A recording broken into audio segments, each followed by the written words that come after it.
नमस्कार मेरे बच्चों, कैसे हैं आप लोग।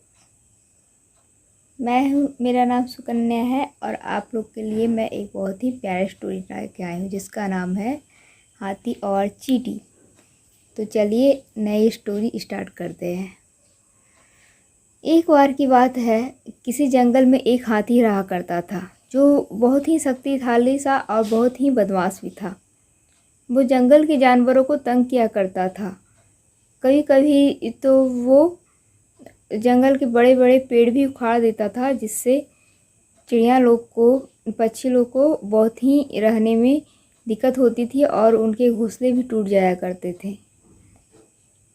इसी दिन वो एक बार मस्त मौला होके एक गाना गाते हुए जा रहा था कि मैं तो हाथी हूँ, मुझे देख के दुनिया डर जाती, भालू गेंडा हो या शेर मेरे पास एक की ना चल पाती। इस प्रकार के सॉन्ग वो गाते हुए इतराते हुए चला जा रहा था। उसने देखा कि एक तोता बैठा हुआ है एक पेड़ पे।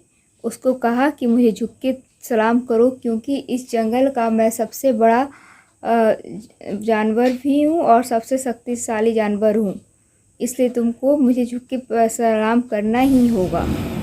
तो तोते ने कहा, नहीं, मैं नहीं सलाम करूँगा, तुम जंगल के शक्तिशाली जानवर हो तो क्या हुआ, मैं तुम्हें सलाम नहीं करूँगा।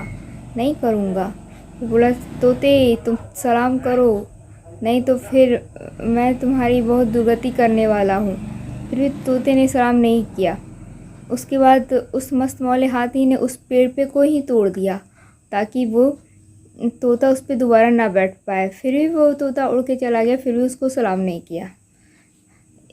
इस प्रकार से फिर वो पानी पीने एक नदी के पास गया, जहाँ पर डेली वो पानी पिया करता था। वहाँ पे कुछ चींटियों का गुफा था, जहाँ चींटियाँ अपना खाना खाने का सामान इकट्ठा किया करती थी। तो आज हाथी ने सोचा कि इन चींटियों को आज मैं बहुत तंग करूँगा।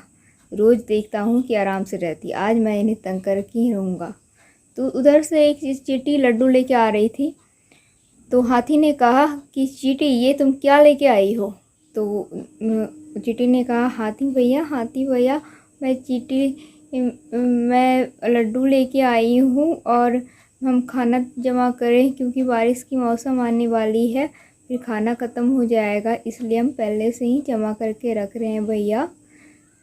फिर हाथी ने क्या किया, सूर में पानी डाला और इस चींटी के घर को ही तोड़ दिया और सारी चींटियों का खाना पानी में ही बह गया और सारी चींटियाँ पानी से भीग गई।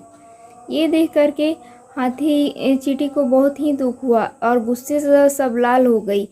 और उसके बाद सबने सोच लिया कि इस मस्त मौले हाथी को हमें सबक सिखाना ही सिखाना है।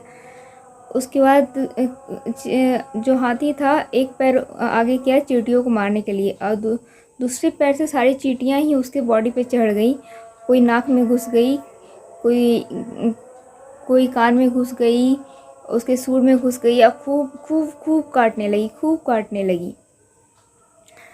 उसके बाद हाथी को बहुत ही दर्द होने लगा और दर्द से कराने लगा, मुझे छोड़ दो, अब मुझे छोड़ दो, वो मुझे मत काटो। ऐसे करता देख सारे जंगल के जानवर इकट्ठा हो गए और खूब जोर जोर से हंसने लगे उसके हालत देख करके। उसके बाद फिर भी चींटियाँ काटती रही, फिर भी बोलने लगा, मुझे माफ़ कर दो चींटी बहन लोग, मैं ऐसा कभी नहीं करूँगा। फिर भी चींटियाँ नहीं छोड़ रही थी, फिर भी उसको काटे जा रही थी। फिर सारे जानवर हंसे जा रहे थे। बहुत देर हुआ, उसके बाद चींटियों ने उसे छोड़ा। उसके बाद वो हाथी उस दिन से किसी को भी तंग नहीं किया। इससे हम लोग को शिक्षा मिलती है मेरे प्यारे बच्चों कि हमारे पास बहुत सारी शक्ति है तो क्या हुआ, लेकिन हमें उसकी दुरुपयोग कभी नहीं करनी चाहिए। हमें अपनी शक्तियों को हमेशा सही कामों में लगाने चाहिए। अगर मेरी कहानी अच्छी लगती है तो लाइक भी करें और शेयर भी करें और सब्सक्राइब भी करें। सब्सक्राइब इसलिए करना है कि मैं कोई भी कहानी डालूँगी तो आपको पता चल जाएगा। Thank you, bye bye.